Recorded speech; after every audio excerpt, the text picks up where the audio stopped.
Welcome back from that short break. In case you're just joining us, this is the News International edition, and we are coming to you live from our Vision Group headquarters here in Kampala, Uganda.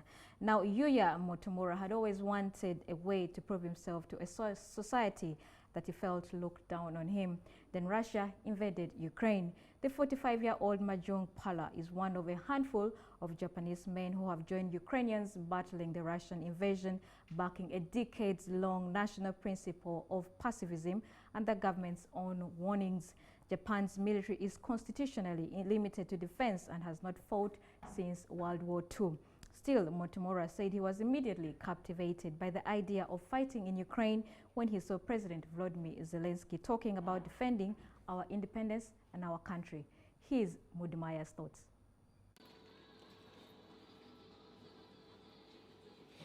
ウクライナ人と同じ役割をしたいですよね。要するに領土防衛という願望。I want to play the same role as Ukrainians. I am going there with the aim of defending the country.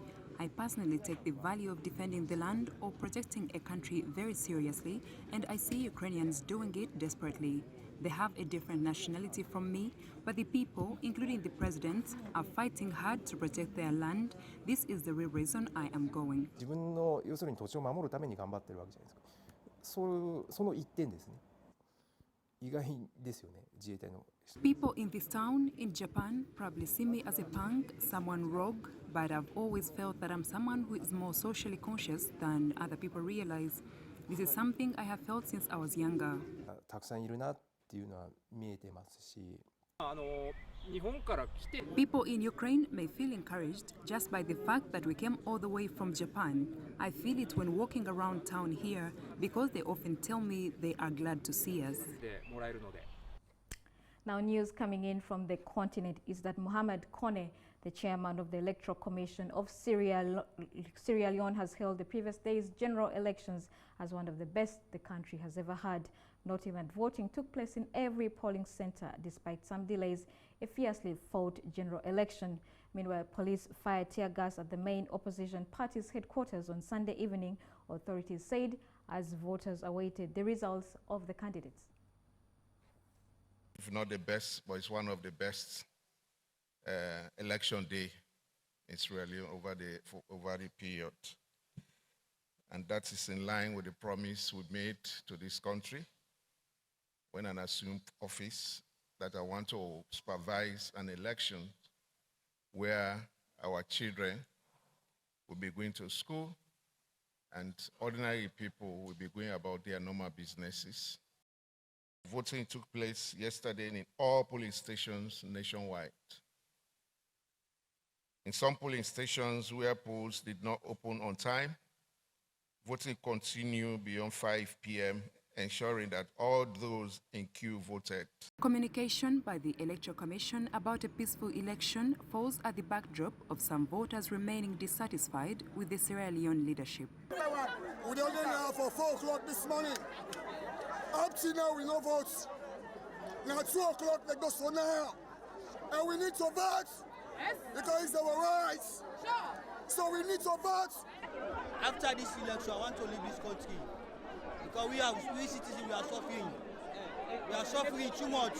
So after this election, you people can take me out. Police in Sierra Leone fired tear gas at the main opposition party's headquarters on Sunday evening, authorities said, as voters awaited the results of a fiercely fought general election. Opposition All People's Congress APC presidential candidate Samura Kamara said on Twitter that live bullets had been fired at his office inside the party headquarters in the capital Freetown. In a statement, the Sierra Leone police said that members of the APC had paraded through Freetown, announcing to the public that they had won the elections. Vote tallying got underway across the country earlier Sunday, but results have not yet been announced. Voting during Saturday's presidential, parliamentary and municipal elections was mostly peaceful, but on Sunday, Chief Electoral Commissioner Mohamed Kone outlined a number of districts where he said polling staff had been attacked by members of the public. Also on Sunday evening, the European Union Election Observation Mission said it was concerned about the ongoing tabulation process. Kamara of the APC alleged in a statement earlier on Sunday that the Electoral Commission was making it impossible for us and other political parties to compare, reconcile and verify tallying. The APC has for weeks accused the Electoral Commission of bias in favor of the governing party, raising speculation that it is laying the groundwork for a court challenge of the results, a tactic both parties have used in the past. 12 men and 1 woman were running for president, but incumbent Bio's main challenger is Kamara of the APC. Bio narrowly beat Kamara in a runoff in 2018. Still from the continent, Malian voters overwhelmingly approved the changes to the constitution in a referendum marking a key step in the ruling junta's declared plans to restore civilians' rule. Provisional results show the military has made the draft constitution a cornerstone for the rebuilding of Mali, which is facing the spread of jihadism and the deep multifaceted crisis.